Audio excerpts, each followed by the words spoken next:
Hello friends, welcome back to another video. इस video में हम जनरल साइंस के इंपॉर्टेंट क्वेश्चंस डिस्कस करेंगे। ये क्वेश्चन एचपीपीएससी के प्रीवियस ईयर एग्जामिनेशन में पूछे गए थे और ये क्वेश्चंस आपके आने वाले एलाइड के एग्जामिनेशन की दृष्टि से महत्वपूर्ण है। अगर आपका हाई कोर्ट क्लरिकल का एग्जाम है या आपका पीजीटी का पेपर 1 पेपर 2 है, पेपर 1 पेपर 2, तो ये क्वेश्चन इन सभी एग्जामिनेशन की दृष्टि से महत्वपूर्ण रहेंगे। तो आज का पहला क्वेश्चन है, normal rate of breathing in human being at rest is. मनुष्य में विश्राम के समय सांस लेने की सामान्य दर क्या है? तो नॉर्मल रेट है 15 to 18 breath per minute. Option number C correct होगा, 15 से 18 प्रति मिनट। ऑप्शन नंबर सी जो है करेक्ट आंसर है। अगला क्वेश्चन है, out of the following which does not स्क्रीट any hormone. निम्नलिखित में से कौन सा हार्मोन स्रावित नहीं करता है? तो थायराइड जो है हार्मोन रिलीज करता है, टेस्टिस रिलीज करते हैं, ओवरी रिलीज करती हैं। यहाँ पूछा है कौन सा नहीं करता है, तो स्प्लीन जो है हार्मोन रिलीज नहीं करती है। ऑप्शन नंबर डी जो है इसमें करेक्ट आंसर हो गया। यहाँ पूछा है नहीं, कौन सा नहीं करता है, तो स्प्लीन। देखिए, जो थायराइड ग्लैंड है ये हार्मोन रिलीज करता है थायरोक्सिन। थायरोक्सिन हार्मोन रिलीज करता है thyroid gland. Okay. Testis testosterone testosterone release करता है टेस्टिस, ये आदमी में होता है यानी मैन में। Okay. And ovaries secrete, ovaries स्रावित करती है oestrogen hormone. Okay, oestrogen. Next question है, out of the following which is the secondary pollutant. निम्न में से कौन सा द्वितीयक प्रदूषक है? सेकेंडरी पॉल्यूटेंट कौन सा है पूछा गया है। अब सेकेंडरी पॉल्यूटेंट्स क्या होते हैं? सेकेंडरी पॉल्यूटेंट्स होते हैं जो प्राइमरी एयर पॉल्यूटेंट से मिलकर जो है अदर एटमॉस्फेरिक कंपोनेंट से मिलकर जो है नया कंपोनेंट बनता है, उन्हें कहते हैं सेकेंडरी पॉल्यूटेंट्स। जैसे एटमॉस्फेयर में आपके पास कार्बन मोनोऑक्साइड गैस है या नाइट्रोजन ऑक्साइड है, जब ये हवा और वाटर से मिलकर मिक्स होता है तो ये एसिड रेन फॉर्म हो जाती है इससे। ओके, ये एसिड रेन के रूप में बारिश बन के एनवायरनमेंट में जाता है। तो जो एसिड रेन है ये सेकेंडरी पॉल्यूटेंट है। ओके, और जो कार्बन मोनोऑक्साइड है ये प्राइमरी पॉल्यूटेंट है। ओके, तो यहाँ पे पूछा है कौन सा सेकेंडरी पॉल्यूटेंट है, तो स्मोक जो है, धुंध जो है, ये सेकेंडरी पॉल्यूटेंट है। Okay, option number A correct हो गया यहाँ पे, स्मोक। नेक्स्ट क्वेश्चन है, out of the following which represents the decibel level of rustling of tree leaves in normal circumstances.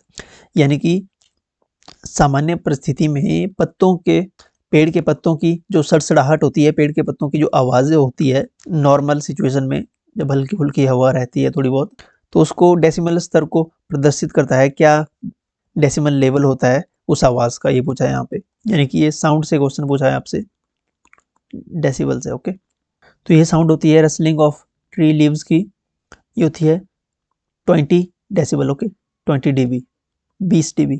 जो ह्यूमन की सुनने की कैपेसिटी होती है वो होती है 20 हर्ट्ज टू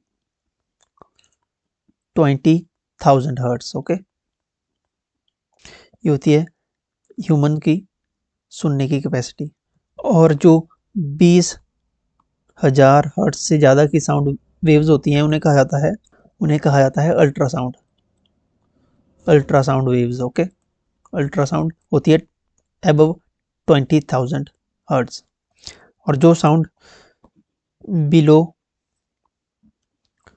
20 हर्ट्ज होती है उसे कहते हैं इंफ्रासोनिक। इंफ्रासोनिक वेव्स और अल्ट्रासाउंड को ह्यूमन नहीं सुन सकते। ह्यूमन केवल 20 हर्ट्ज टू 20,000 हर्ट्ज तक की वेव्स को सुन सकते हैं। इंफ्रासोनिक वेव्स को सुन सकते हैं जैसे एलिफेंट हो गया, हाथी हो गया ना, हाथी, और व्हेल मछली होती है जो व्हेल, ये सुन सकते हैं इंफ्रासोनिक वेव्स को जो 20 हर्ट्ज से कम होती हैं। ओके, 20 हर्ट्ज से कम जो वेव्स होती हैं, साउंड वेव्स होती हैं, ये होती हैं जैसे अर्थक्वेक की। Okay, earthquake. और जो अल्ट्रासाउंड वेव्स होती हैं यानी 20,000 हर्ट्ज से ज़्यादा की, ये होती हैं, इनको सुन सकता है जैसे बैट होते हैं जिनको चमगादड़ बोलते हैं, ये सुन सकते हैं, बैट हो गया, ओके, अल्ट्रासाउंड वेव्स को। चलिए नेक्स्ट क्वेश्चन है, which one is responsible for souring of milk, यानी कि दूध के खट्टेपन के लिए कौन जिम्मेदार है? Citric acid, lactic acid, acetic acid या फॉर्मिक एसिड? तो आपको पता है कि जो डेयरी प्रोडक्ट्स होते हैं, मिल्क से जो भी प्रोडक्ट बनते हैं या दूध खुद, उसमें लैक्टिक एसिड होता है, ओके। ऑप्शन नंबर सी यहाँ पे करेक्ट होगा, लैक्टिक एसिड। लैक्टिक एसिड होता है एक तो मिल्क हो गया, कर्ड हो गया, दही, चीज हो गया, इनमें होता है लैक्टिक एसिड। सिट्रिक एसिड होता है नींबू में, यानी लेमन, ऑरेंज, ओके, इन में होता है सिट्रिक एसिड। अगर बात करें एसिटिक एसिड की, एसिटिक एसिड होता है विनेगर में, ओके, विनेगर, सिरका, विनेगर में होता है acetic acid. And formic acid होता है, फॉर्मिक एसिड होता है चींटियों में, ओके, चींटी में। चींटी जब काटती है तो जो आपको जहर आपके बॉडी में जाता है वो फॉर्मिक एसिड होता है, ओके, फॉर्मिक एसिड होता है चींटियों में। इसके अलावा मैलिक एसिड होता है आपका, मैलिक एसिड होता है आपका एप्पल में, बनाना में। एक एसिड होता है oxalic acid, okay, oxalic acid होता है आपका, ऑक्सैलिक एसिड का ध्यान रखें, ऑक्सैलिक एसिड होता है आपका टोमेटो में, ओके, टोमेटो। और एक बचता है tartaric acid, tartaric acid, tartaric acid होता है ग्रेप्स में, अंगूरों में, ग्रेप्स हो गया, पाइनएप्पल और पोटैटोज में, ओके, पोटैटोज, ग्रेप्स, पाइनएप्पल में होता है टार्ट्रिक एसिड। और हाँ, कैरेट में,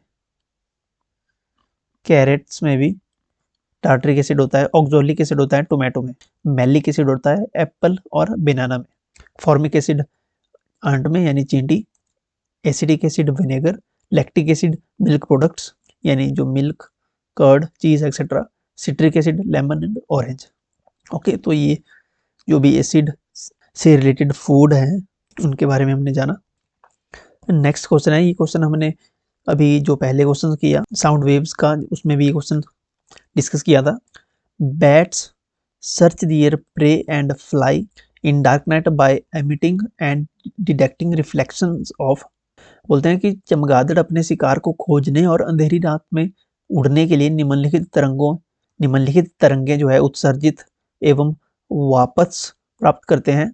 यानी कि जो चमगादड़ रात को फ्लाई करते हैं अंधेरे में, वो कौन सी वेव छोड़ते हैं और किसी से टकराने के बाद जब उनको वापस मिलती है तब उनको अपने शिकार का पता लगता है।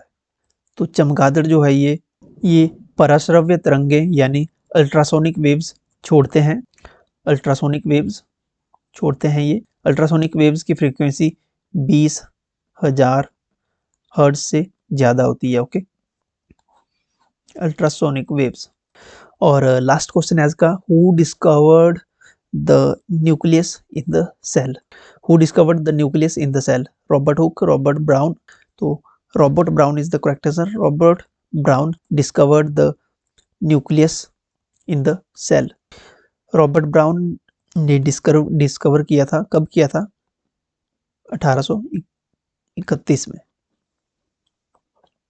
रॉबर्ट ब्राउन ने ये प्रूव किया था कि जो न्यूक्लियस होता है ये स्टोर हाउस होता है, ये स्टोर हाउस होता है हेरिडिटी इंफॉर्मेशन का, store house of heredity information. Last question है आपके लिए, ओजोन परत इनमें से किस में होती है? In which of the following is the ozone layer? Troposphere, stratosphere, exosphere, ionosphere?